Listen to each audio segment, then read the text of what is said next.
Iya. Jadi di dalam Matius 11 ayat 13 dan 14 mengatakan, sebab semua nabi dan kitab Taurat bernubuat hingga tampilnya Yohanes. Dan jika kamu Iya, mau iya, iya. menerimanya, ialah Elia yang akan datang itu. Satu. Jadi yang disalib yang dianggap sebagai anak domba itu siapa tuh Pak? Yesus apa Yohanes? Kalau yang disalib itu Yesus, tapi Ah. Yohanes tidak pernah disalib. Oh, berarti sedikit lagi Pak, harus diupdate ilmunya Pak. Kalau begitu. Ya. Di dalam Yohanes lah yang 20 bangkit dari kematian, Pak Juma, bukan Betul. Yesus. Bukan Yesus. Oke. Nah, coba kita lihat di dalam Yohanes 1:29 Pak. Yohanes 1:29. Bapak bacakan aja. Ya, kita dengarkan baik-baik. Silakan. Yohanes 1:29. Siap. Tetapi ia menjawab ayahnya, katanya telah bertahun-tahun melayani Bapa dan belum pernah. Yohanes 1 Pak, Yohanes 1. Oh, salah ya. Iya, salah. Iya. Yohanes 1 ayat 29. Pada keesokan harinya Yohanes melihat Yesus datang kepadanya dan ia berkata, "Lihatlah anak domba ini." Nah, ini yang anak domba di sini siapa? Yang anak domba di sini ialah Yohanes, bukan Yesus. Mantap. Oke. Tepuk tangan. Mantap sekali. Jadi yang anak domba di sini adalah Yohanes, Betul. bukan Yesus. Sepakat kita. Betul. Jadi Yesus itu bukan Pak, ya? anak domba, Yesus itu gembala, betul? Betul. Benar Pak ya? Betul. Nah, benar 100%, Pak. Ya. Bahkan di Yohanes 1 ayat 6 dikatakan, datanglah seorang yang diutus Allah, namanya Yohanes. Yohanes, Bukan Yesus. bukan Yesus. Bukan. Bahkan yang dimaksud dengan Roh Kudus itu sendiri, Pak, yang diurapi bukan Yohanes, bukan Yesus, tapi Yohanes, Pak. Coba kita sekarang kita buka di Lukas 1 ayatnya. Assalamualaikum warahmatullahi wabarakatuh. Waalaikumsalam warahmatullahi wabarakatuh. Bang Zuma. Assalamualaikum warahmatullahi wabarakatuh. Waalaikumsalam. Iya, waalaikumsalam warahmatullahi. Ini Pak Pendeta ini sekarang jadi murid saya Bang Zuma. Alhamdulillah. Iya, murid saya ini yang paling ya. Alhamdulillah. Aku ya. Yang paling Aku ya Pak Pendeta ya. Murid-murid sudah kumpul semua di sini ya, sabar murid. Ya. Lanjut. Silakan. Oke ya. Jadi kita akan mengkaji satu ayat ini yang kesannya remeh, tapi ini tentu sangat fatal bagi Yesus ya. Karena kawan-kawan di dunia ini hanya ada satu tokoh nama yang sanggup menggugat ketuhanan Yesus. Itu bukan Joko, bukan Budi, bukan Yanto namanya. Tapi namanya Yohanes. Yohanes. Iya.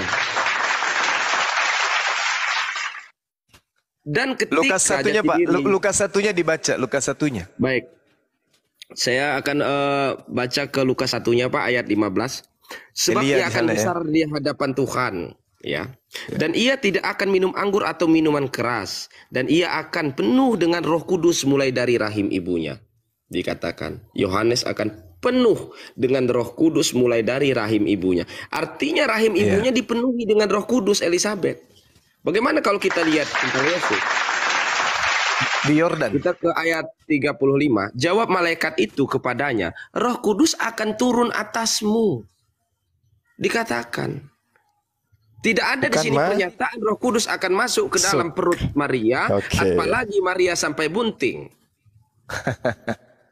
Karena perbuatan Roh Kudus. Artinya Roh Kudus tidak pernah masuk ke dalam rahim. Artinya diurapi di sini siapa? Yang diurapi adalah Yohanes. Pembaptis. Ini Kristen siapa ini Bang? Ini Kristen ini kalau dengar ini bisa gulung tikar ini.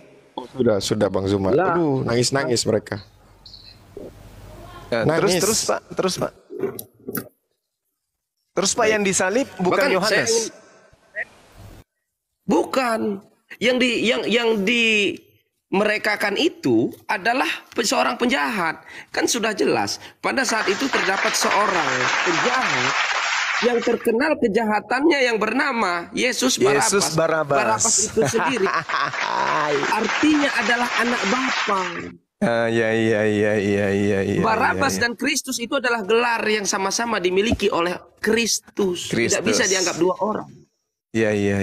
Baik dia yang sebagai Barabas atau dia pun yang sebagai Kristus, tetap dialah juga yang disalib. Artinya dia memiliki jati diri sebagai seorang penjahat.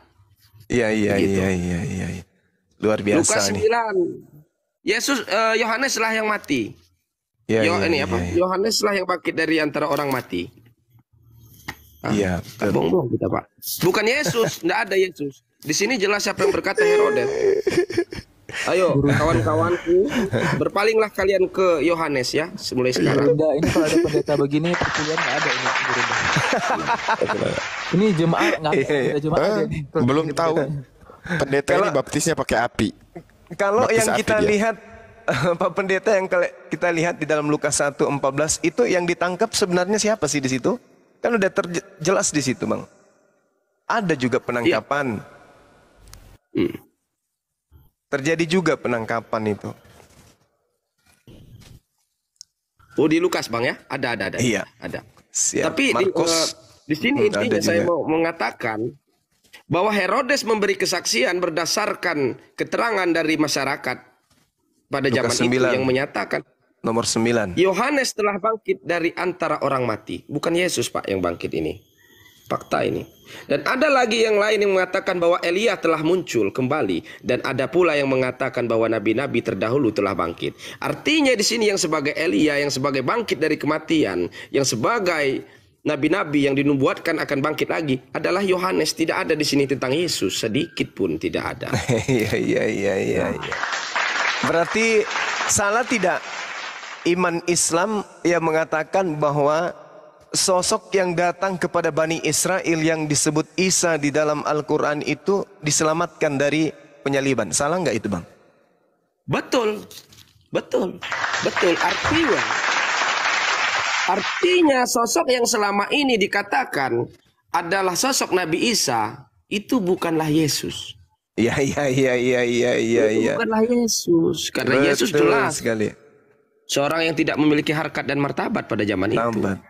Mati secara terkutuk, begitu ya? Ya. Bahkan saya mau menyangkal ketuhanan Yesus dengan Matius 17. Iya. Dan dari awan itu, ya, dan dari dalam awan itu, kawan-kawan, dan dari dalam awan itu terdengar suara yang keras, ya, suara yang berkata, inilah anak yang kukasihi. Sedangkan Yesus pada zaman itu sedang apa? Bukan Yesus yang berbicara. Suara itu berasal dari dalam awan. Lantas ketika Yesus ini dikatakan sebagai Tuhan, lantas siapa yang berbicara di atas awan ini? Kalau bilang Tuhannya dua, lucu kawan. Ya. Jadi dari sini sudah mengatakan Yesus bukan Tuhan karena ada suara dari dalam awan ini. Sedangkan ini bukan perkataan daripada Yesus. Dan dia bilang, jangan kau katakan dengan siapapun. Cukup itu rahasia kita saja. Iya. Jawab Yesus kepada muridnya, dia mengatakan, memang Elia akan datang dan memuliakan segala sesuatu. Aku berkata kepadamu, Elia sudah datang. Dan murid-murid mengerti bahwa yang dikatakan itu adalah Yohanes Pembaptis. Silahkan dibuka. Artinya kemesiasan, kekristusan yang dimaksud anak domba, yang diutus oleh Allah, yang bangkit dari kematian, yang sebagai Elia adalah hak milik daripada Yohanes. Dalam hal ini Yesus telah melakukan perampokan besar-besaran. Ya. Temiya belas ya anak-anak. Bukan besar-besaran ya. Pendeta jangan lupa tutup narasinya dengan itu ya, lagu yang itu yang saya ajarkan itu ya. Oh itu ya. Akhirnya ku menemukanmu. Itu lagu buat Arten ya. Saat hati ini mulai membatu. Iya.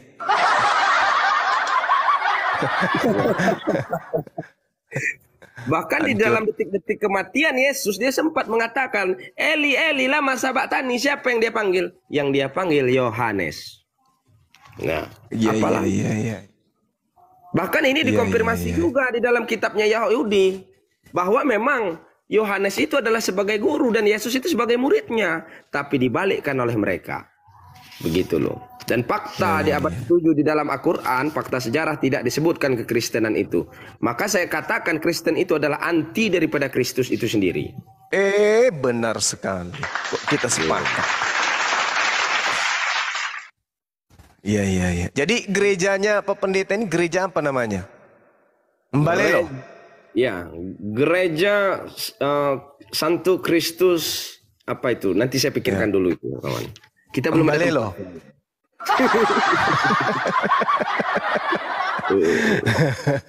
Iya. Tapi KTP masih Katolik, Bang. Gimana itu? Syukur puji Tuhan KTP kita sudah hilang sudah lama. Jadi mau rencana buat ini lagi yang model baru.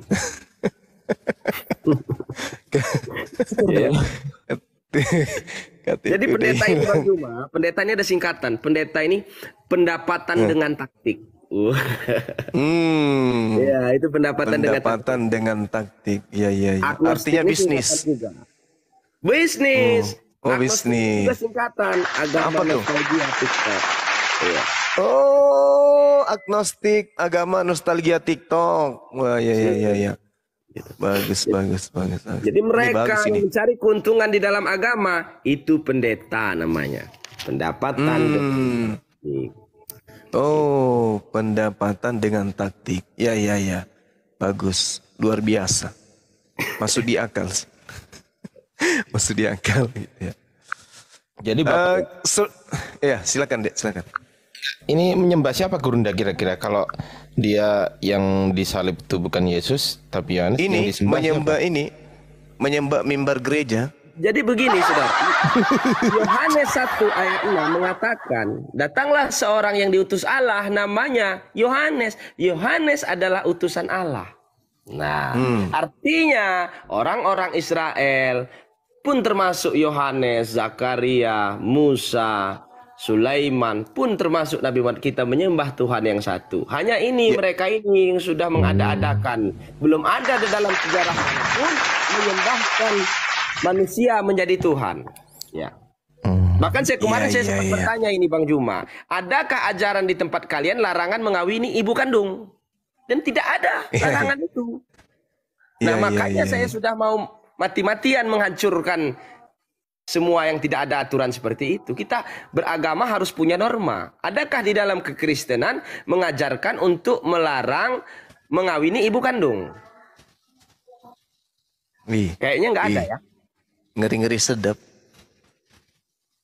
Carikan saya ayatnya. Di mana dilarang? Kalau tidak dilarang berarti boleh. Bukankah itu yang berlaku dengan babi? Dengan anjing? Kira-kira begitu. Sekarang saya cuma minta, kalau memang ada ayat yang melarang untuk mengawini ibu kandungnya sendiri di dalam kekristenan, tampilkan. Tapi tidak ada kan? Artinya dibolehkan. Makanya saya tidak mau. Saya menggugat. Bahaya ini. Iya. Atau larangan mengambil istri orang. Di mana dilarang di sana? Jangan-jangan kalau nggak dilarang boleh nanti. Bahaya. Kalau di Bahaya, Islam, coba larangannya ada di Islam. Nah, itu bagus. Ya, mau syahadat sekarang atau besok, Pak? Tunggu malam Jumat aja, saudara, hari yang bagus. Iya. Saya boleh bertanya, Pak Pendeta agnostik? Silakan, Pak. Baik. Kita arahkan pandangan kita dulu menuju kepada perjanjian yang datang kepada nabi-nabi yang ada di Bani Israel, khususnya di dalam kitab Nehemia 9 nomor 30. Di situ diterangkan begini, namun bertahun-tahun lamanya engkau melanjutkan sabarmu terhadap mereka dengan rohmu. Engkau memperingatkan mereka, yakni dengan perantaraan para nabimu. Tetapi mereka tidak menghiraukannya, sehingga engkau menyerahkan mereka di tangan bangsa-bangsa segala negeri. Namun bertahun-tahun lamanya engkau melanjutkan sabarmu terhadap mereka. Dengan rohmu engkau memperingatkan mereka. Dengan rohmu. Maksud dengan rohmu yakni dengan perantaraan para nabimu. Berarti ketika berbicara mengenai kitab Yohanes yang saudara saya genggam, misalnya dalam Yohanes 16 nomor 13 misalnya ya.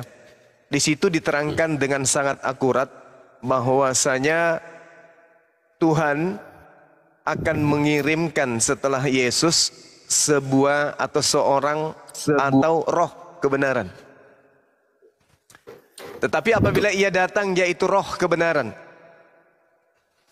Menurut Pak Pendeta, tadi di Nehemia 9:30 dan masih banyak data-data lain bahwa Nabi itu identik dengan roh yang datang kemudian melalui perantaraan manusia, di mana ketika roh Tuhan hinggap pada manusia ini, maka manusia ini kemudian disebut sebagai roh atau disebut sebagai nabi. Tetapi apabila ia datang yaitu roh kebenaran, ia akan memimpin kamu ke dalam seluruh kebenaran, sebab roh kebenaran ini tidak akan berkata-kata dari dirinya sendiri, tetapi segala sesuatu yang didengarnya itulah yang akan dikatakannya, dan roh kebenaran ini akan memberitakan kepadamu hal-hal yang akan datang. Menurut pemahaman saya, roh kebenaran ini adalah seorang nabi. Sebagaimana Nehemia 9:30, kemudian di dalam kitabnya teman-teman Yahudi Ulangan bilangan 11:25 dan 29. Bagaimana menurut Pak Pendeta? Berdasarkan Nehemia 9:30, roh Tuhan, yakni nabi Tuhan, itu akan diutus kemudian oleh Tuhan. Silakan. Oh, betul sekali. Saya sangat setuju. Kenapa dikatakan roh kebenaran? Ya. Bahwa setiap manusia itu memiliki roh. Tapi permasalahannya apakah itu roh setan atau roh kebenaran? Tidak semua roh itu membawa kebenaran. Artinya roh itu memang untuk memberitakan kebenaran. Dan siapakah mereka yang memiliki itu semua, memiliki petunjuk? Sementara petunjuk itu hanya diberikan oleh Tuhan kepada segelintir umatnya atau orang-orang yang terpilih. Artinya tidak semua manusia pada saat itu menerima roh kebenaran. Maka saya sangat setuju, roh kebenaran itu adalah seorang utusan yang akan memberitakan kebenaran-kebenaran tentang Tuhan. Apa dasar kebenaran itu? Ialah dasar hukum-hukum yang tidak melanggar akal sehat dan memanusiakan manusia itu sendiri. Jadi jelas, nabi-nabi palsu itu akan mengajarkan kesesatan meskipun dia bergelar nabi, tapi ketika dia mengajarkan kesesatan, maka dia namanya nabi setan atau roh setan. Saya sangat setuju. Nabi setan atau nabi palsu. Iya. Masya Allah. Sangat setuju. Dia adalah seorang utusan. Selangkah lagi. Oke, selangkah lagi Bang. Tetapi apabila ia datang, sepakat kita, yaitu nabi kebenaran, ia akan memimpin kamu ke dalam seluruh kebenaran, sebab ia tidak akan berkata-kata dari dirinya sendiri. Artinya nabi ini akan menyampaikan seutuhnya firman Tuhan. Tetapi segala sesuatu yang didengarnya, itulah yang akan dikatakannya. Dan ia akan memberitakan kepadamu hal-hal yang akan datang. Hal-hal yang akan datang artinya gini. Ketika kemudian roh kebenaran atau nabi ini datang di abad pertama, atau di abad kedua, atau abad ketiga, atau seterusnya, maka hal-hal yang diucapkan pada abad tersebut itu akan kita lihat pembuktian kebenarannya hari ini. Nah sekarang mari kita ukur. Kalau berbicara mengenai teman kita di sebelah, kitab sucinya mereka, dalam hal ini apa yang termaktub di dalam konsep ilmu dan pengetahuan, itu sangat timpang ketika berbicara mengenai Al-Quranul Karim. Contoh misalnya, Al-Quran mengatakan Allah pencipta langit dan bumi meninggikan kemudian langit ini dengan kokohnya tanpa tiang. Sedangkan ada sebuah kitab yang menerangkan bahwa langit ini punya tiang. Nah sekarang ketika dikatakan ia akan memberitakan kepadamu hal-hal yang akan datang, berarti hari ini, zaman sekarang ini, rupa-rupanya pemberitaan yang termaktub di dalam Al-Quran langit tidak bertiang itu kita buktikan saat sekarang. Berbeda dengan kitab yang saudara-saudara kita Kristen, ya mungkin termasuk Pak Pendeta juga, sedikit Sikit aja, sikit, nggak apa-apa kan? Itu masih menggunakan kitab yang mengatakan langit itu bertiang. Berarti roh kebenarannya keseleo di sana. Roh kebenaran ini mutlak absolut, tidak tercacat dengan tidak memberikan informasi yang tidak berkesuaian dengan ilmu pengetahuan. Saya rasa gitu, Pak Pendeta. Silakan. Oh, itu literasi langit bertiang itu di mana itu, Pak? Waduh. Kitab Ayub, tiang langit bergoyang-goyang. Oh ya. Memang itu perlu diteliti lagi itu rupanya, Pak. Betul. Saya setuju saja itu. Ayub berapa? Ayub 26 nomor 11. Ya. Tiang langit bergoyang-goyang, tercengang-cengang oleh hardi.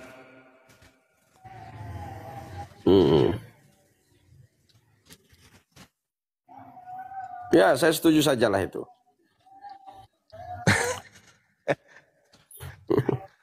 Iya. Padahal kalau kita pikir ya, di dalam pengajaran Al-Quranul Karim misalnya surah Luqman ayat 10, baginda Rasulullah Muhammad SAW kemudian menjelaskan melalui lisannya sendiri.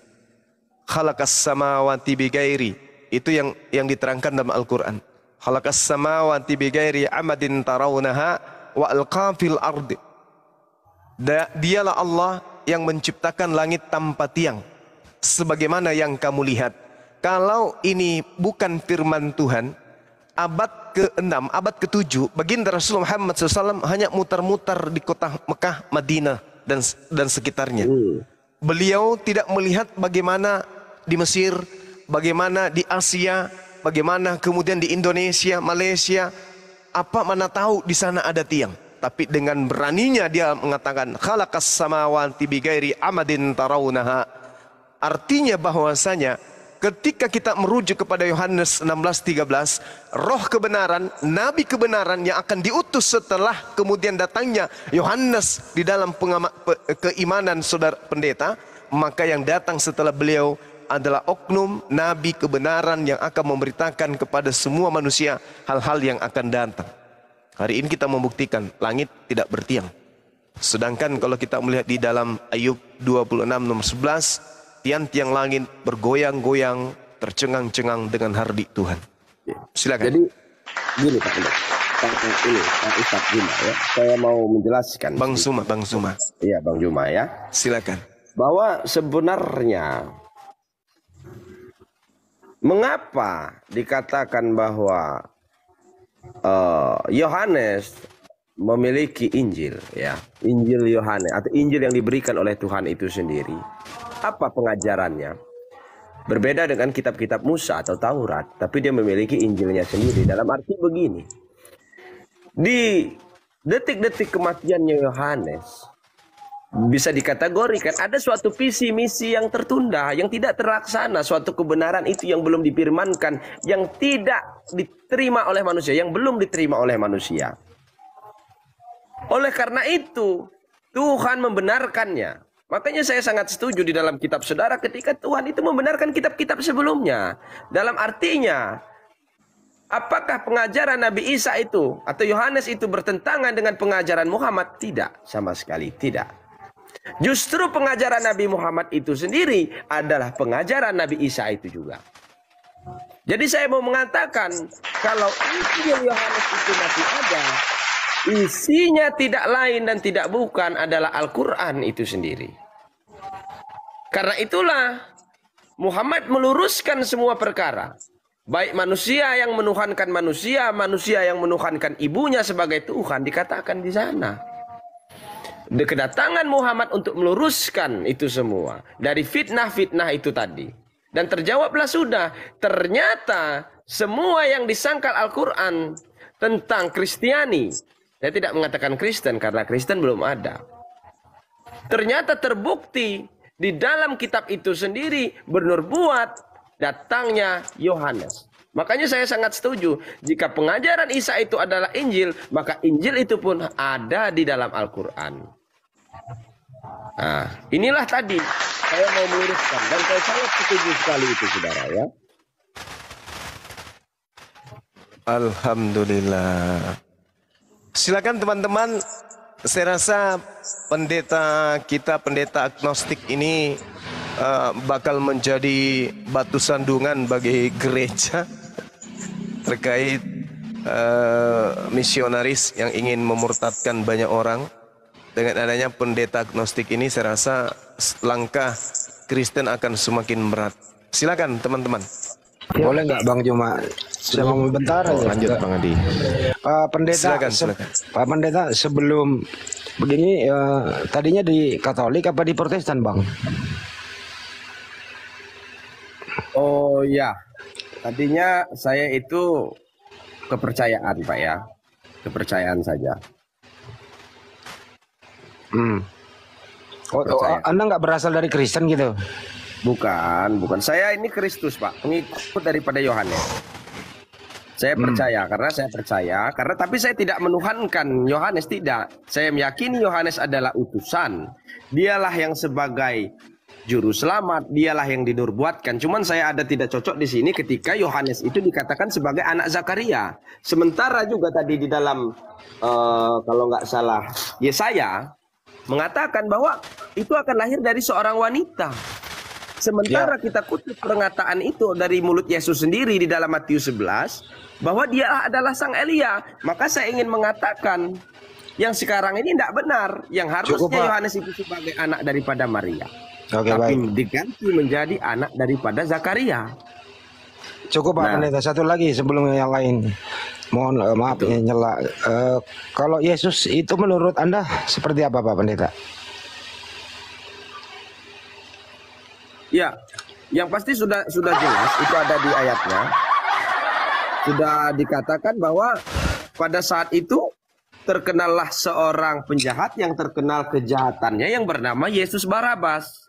Barabas itu sendiri artinya adalah anak bapa. Nah, maka kata Pilatus, hendak siapa yang aku bebaskan? Apakah Yesus yang disebut Barabas atau Yesus yang disebut Kristus? Tapi itu satu orang. Jadi di sini mau yang disalib Barabas ataupun yang disalib itu Kristus, tetaplah dia riwayatnya, judulnya. Pada saat itu terkenal seorang penjahat yang terkenal kejahatannya. Artinya Yesus hanyalah seorang penjahat. Anak Yesus anaknya Bunda Maria maksud saya. Yesus Amasia ya. Bukan Yesus Amasia anaknya Bunda Maria maksud gua. Gitu loh Pak Pendeta. Ya, saya setuju. Kalau memang anak Maria memang memiliki anak Yesus Al-Masih. Saya tidak tahu dari mana datangnya Yesus ini. Begitu. Ya, silakan Pak Ardiansyah. Saya nggak berani bertanya terlalu jauh. Siap, Bang Handi. Izin bertanya ya, Gurunda. Mohon izin. Bang Handi, silakan. mohon izin. Iya. Pak Pendeta, saya ingin mengumpulkan beberapa data terkait ini hal yang baru menurut saya ya. Izin ya Pak Pendeta. Kalau Islam mempunyai nabi namanya Nabi Muhammad SAW. Kalau Anda kan Yohanes, betul? Betul. Kalau Islam mempunyai Tuhan atas nama Allah Subhanahu Wa Taala. Kalau nama Tuhan di tempat Anda siapa? Ya. Jadi Tuhan di dalam pengajaran ini disebut artinya yang memberi. Allah. Atau kalau sekarang sudah mungkin diganti apa YHWH, Yotepapi dan lain sebagainya. Tapi kalau kami menyebutnya Allah. Baik, terima kasih, saya kumpulkan datanya Allah. Kemudian kalau di Islam mempunyai kitab suci yang namanya Al-Quran. Kalau di Bapak itu kitab sucinya apa? Injil, Pak. Injil Yohanes. Injil Yohanes saja? Iya. Berarti Injil Lukas, Injil Markus, Kisah Para Rasul dan tulisan-tulisan Paulus semuanya enggak ya? Itu bukan Injil, Pak. Karena Injil itu diberikan Allah itu tadi hanya kepada Yohanes. Kepada sang Mesias itu tadi, bukan kepada murid. Siap. Berarti Yohanes ini yang dimaksud Yohanes Pembaptis atau Yohanes bukan Pembaptis, Pak? Pembaptis. Yohanes Pembaptis menulis Injil. Ya, dia mengajarkan, memberikan suatu pengajaran. Dia menerima itu semua. Baik, Yohanes Kalau 1 Yohanes, 2 Yohanes, 3 Yohanes itu Bapak percayai? Oh, kalau berupa tulisan ini tidak, karena Injil itu sendiri adalah kabar gembira artinya. Artinya Injil itu tadi yang diberikan itu adalah kabar gembira berupa firman. Iya, maksud saya gini. Di dalam keterangan sahabat-sahabat ini, dari 12 murid ini menceritakan kronologi saja, kisah perjalanan. Ya. Begitu. Kitab yang Bapak pegang tadi isinya apa aja, Pak? Kalau boleh tahu, Pak. Tentang satu, nubuat bahwa Yesus sendiri mengakui Yohanes sebagai sang Elia, dan juga di sana dikatakan bahwa Nabi dan kitab Taurat bernubuat tentang Yohanes, bukan tentang Yesus. Izin, Pak. Matius, Pak. Izin. Berarti Bapak juga percaya Matius, Lukas, Markus, Yohanes, percaya. Injil sinoptik percaya juga ya? Ini yang merek-merek begini saya nggak tahu istilahnya, yang namanya istilah merek-merek begini, Bang, yang sudah mengatasnamakan murid ini saya nggak ini apa namanya menyaksikan, karena pada zaman itu Paulus itu sendiri tidak pernah bertemu dengan yang namanya Yohanes Pembaptis. Izin Pak ya. Jadi kalau di kita kan kitab sucinya umat Islam Al-Quran dari mulai ayat pertama sampai surat pertama Al-Fatihah sampai surat terakhir An-Nas, itu kita percaya bahwa semuanya adalah firman Tuhan. Nah, pertanyaan saya, di kitab Anda yang firman Tuhan itu yang mana, Pak? Ya. Yang ada sekarang kitabnya yang bisa kita lihat secara fisik itu kita apa namanya Biblos ya. Ya. Di dalam hal ini suatu pernyataan yang intinya tidak bertentangan dengan contohnya fakta-fakta yang mengatakan bahwa Yesus itu Tuhan, itu tidak ada. Bahwa harus menuhankan manusia itu tidak ada. Sesuatu fakta-fakta yang sifatnya bertentangan dengan nubuat-nubuat Nabi sebelumnya, karena tidak ada nubuat-nubuat Nabi sebelumnya menuhankan manusia. Baik Pak. Jadi suatu argumen atau narasi di biar nggak panjang-panjang, Pak, coba untuk mememenangkan ketuhanan Yesus itu tidak kami akui. Baik, 2 kali pertanyaan lagi, setelah itu kembali ke gurunda saya ya, Pak Pendeta. Izin ya. Oke. Baik Pak. Bapak percaya bahwasanya Allah adalah satu-satunya Tuhan? Iya, tentu saja Tuhan itu memang satu. Baik. Bapak percaya bahwasanya Nabi Muhammad adalah nabi utusan Allah yang paling akhir dan tidak ada nabi setelah beliau, percaya? Ya, saya percaya. Gurunda, monitor? Iya, sip. Nah, lanjut Gurunda, sudah bisa ini. Lanjut. Iya, jadi sebenarnya kalau di Al-Quran itu berbicara tentang Nabi Yahya atau Yohanes yang saudara kita uraikan. Dalam Al-Quran surah Maryam ayat 15, Allah Subhanahu wa taala berfirman, Bismillahirrahmanirrahim, wa salamun alaihi yawma wulid wa yawma yamut wa yawma yub'atsu hayya. Dan kesejahteraan bagi diri Yohanes pada hari lahirnya Yohanes atau Yahya, dan pada hari wafatnya Yohanes atau Yahya, dan pada hari Yahya atau Yohanes ini dibangkitkan hidup kembali. Ini Al-Quran yang menerangkan itu. Iya Pak. Artinya bahwasanya oknum yang diceritakan oleh pendeta agnostik ini pun disinggung di dalam Al-Quranul Karim.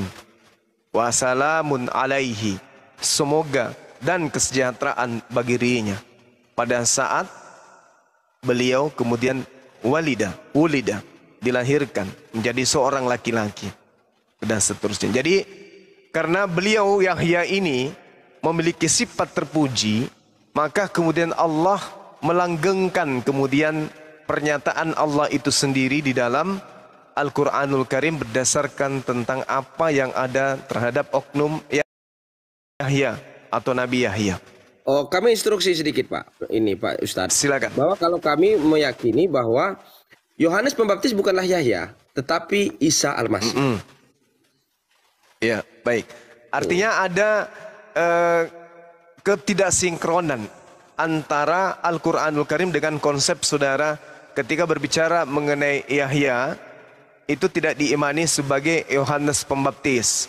Nah, sedangkan Nabi yang datang kemudian sebelum Nabi Isa alaihissalam itu adalah Nabi Yahya di kami.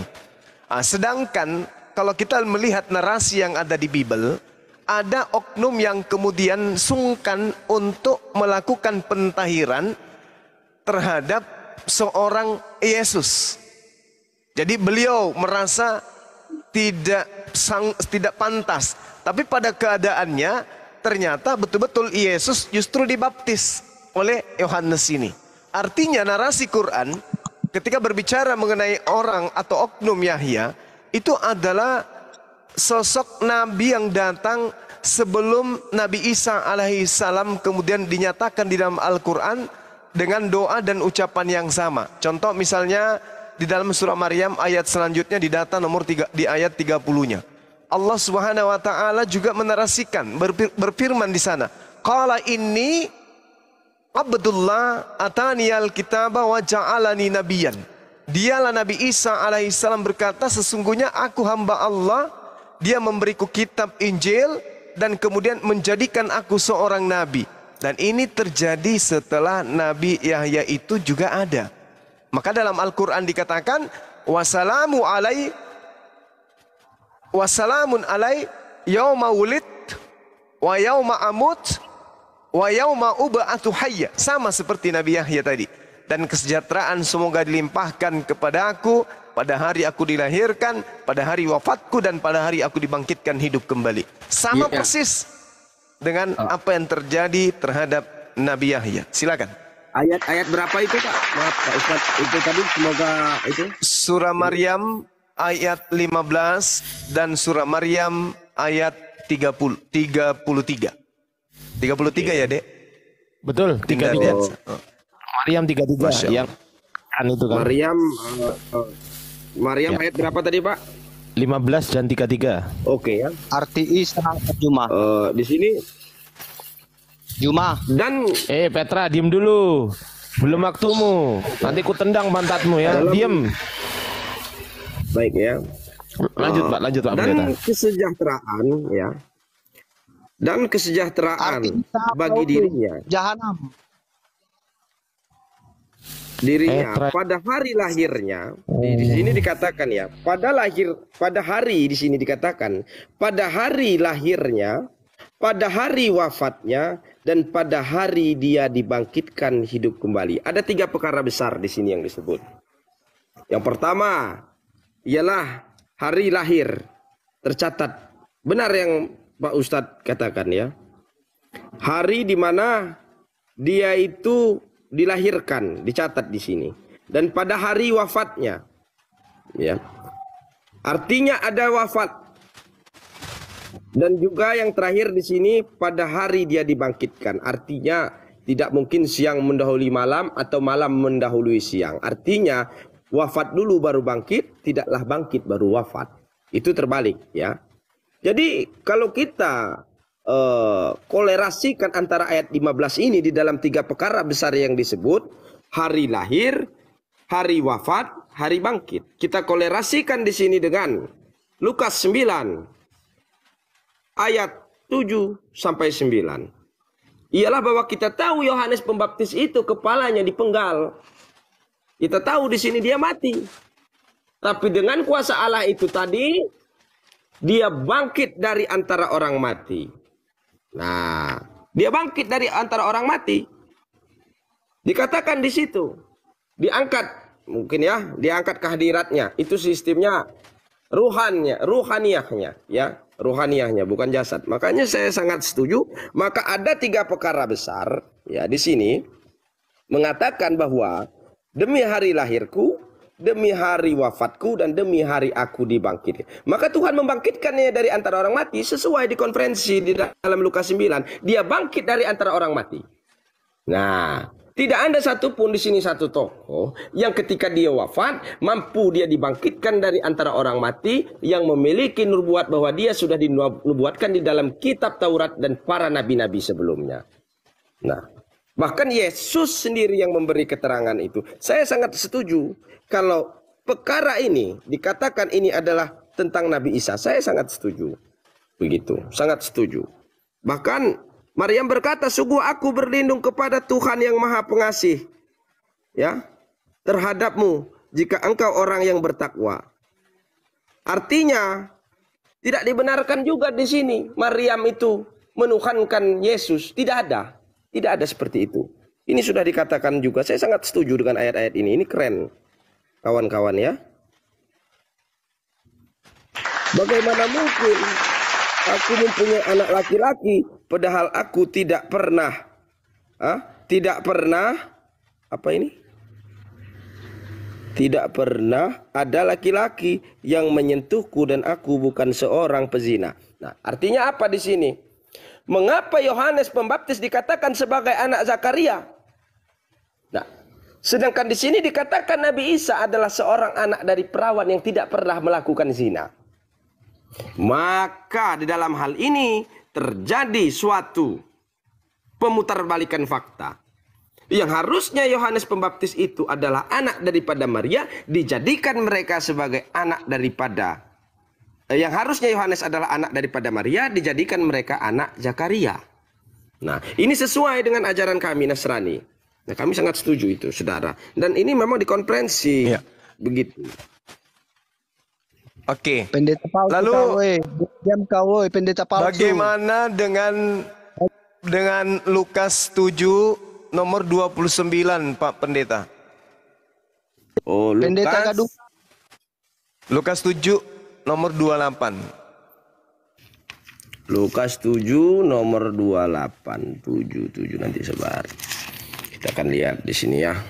Lukas 7 nomornya nomor 28. Aku berkata kepadamu, di antara mereka yang dilahirkan orang perempuan tidak ada seorang pun yang lebih besar daripada Yohanes. Nah, namun yang terkecil di kerajaan Allah lebih besar daripadanya. Harusnya bahkan yang terkecil, yang terbesar di kerajaan Allah tidak lebih besar daripadanya. Harusnya begitu. Seluruh orang banyak mendengar perkataannya termasuk pemungut cukai dan mengakui kebenaran Allah. Mengakui kebenaran Allah. Berarti Yesus lebih kecil dong ya? Tentu ada ayatnya. Ada ayatnya bahwa dia lebih kecil. Berarti Yohanes lebih besar daripada Yesus. Berarti di antara mereka yang dilahirkan oleh perempuan tidak ada seorang pun yang lebih besar daripada Yohanes. Berarti Yohanes lebih besar dari Yesus. Benar nggak gitu ya? Betul. Pak. Waduh. Bahaya ini. Betul. Bahaya ini. Contoh ini. Yohanes. Ini contoh ayatnya. Satu ayat yang tidak bisa dipatahkan oleh mereka. Kenapa Pak? Kenapa semua perkataan tentang Yohanes ini yakin kalau kita sebarkan tahun depan sudah berubah lagi nih isi kitab. Ya. Karena berhubung ini tahunnya lama. Jadi dan juga pikiran mereka tidak kepada Yohanes, selalu kepada orang-orang Muslim. Jadi ayat ini tergadaikan. Ya, kita lihat di sini ini fakta yang tidak akan bisa dibantah oleh nenek mereka sekalipun. Ya, contoh. Di sini dikatakan Pak di ayat 13 ya. Sebab semua nabi dan kitab Taurat ini bernubuat hingga tampilnya Yohanes atau Yosua Al-Masiyah. Artinya yang dinubuatkan di dalam kitab Taurat ini siapa? Dialah Yosua Al-Masiyah, anak daripada Maria, bukan Yesus. Karena semua nabi semuanya dan kitab Taurat bernubuat hingga tampilnya Yohanes. Dan jika kamu mau menerimanya, ialah Elia yang akan datang itu. Sesuai dengan ayat yang Anda berikan tadi. Aku berkata kepadamu, sesungguhnya di antara mereka yang dilahirkan oleh perempuan tidak ada yang lebih besar daripada Yohanes Pembaptis. Bahkan Yesus yang dilahirkan oleh seorang perempuan tidak bisa. Iya. Jadi menurut saudara, sebenarnya Yesus ini adalah Yohanes, harusnya duduk di situ ya? Betul.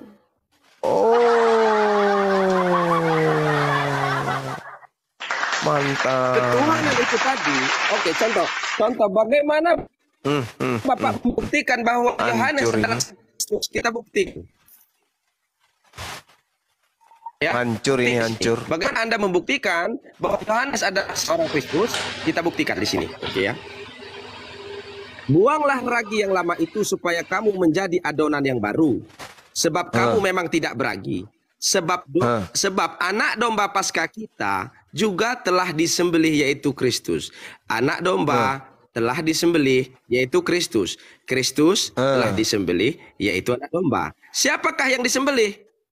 Apa Yesus? Anak domba. Tidak ada Yesus pernah disembelih. Iya, iya, Tidak iya, pernah.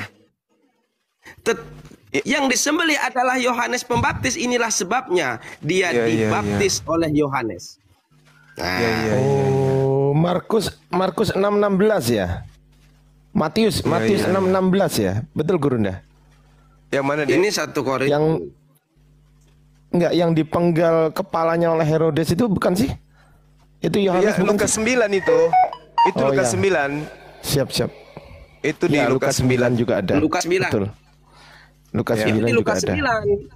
Tidak ada Ya. di mana dikatakan Yesus itu pernah dipenggal. Tidak ada. Yang Enggak, dipenggal adalah Matius 6:16 juga ada. Lukas juga ada, betul. Jadi gini. Lukas 9. Herodes raja wilayah mendengar segala yang terjadi itu dan ia pun merasa cemas sebab ada orang yang mengatakan bahwa Yohanes telah bangkit di antara orang mati. Ada lagi yang mengatakan bahwa Elia telah bangkit muncul kembali. Ada pula yang mengatakan bahwa seorang nabi-nabi dahulu telah bangkit. Tetapi Herodes berkata, Yohanes telah kupenggal kepalanya. Siapakah gerangan Yohanes ini yang kabarnya melakukan hal-hal demikian? Lalu ia berusaha supaya dapat bertemu dengan Yesus. Berarti yang dipenggal di sini Yohanes. Betul Gurunda. betul. Iya. Oke ya. Berarti Jadi anak buat domba Wahyu yang disembeli tidak- adalah waduh. Yohanes. Iya Yohanes. Mengkonfirmasinya di kitab Wahyu ini. Wahyu, apa di dalam Wahyu?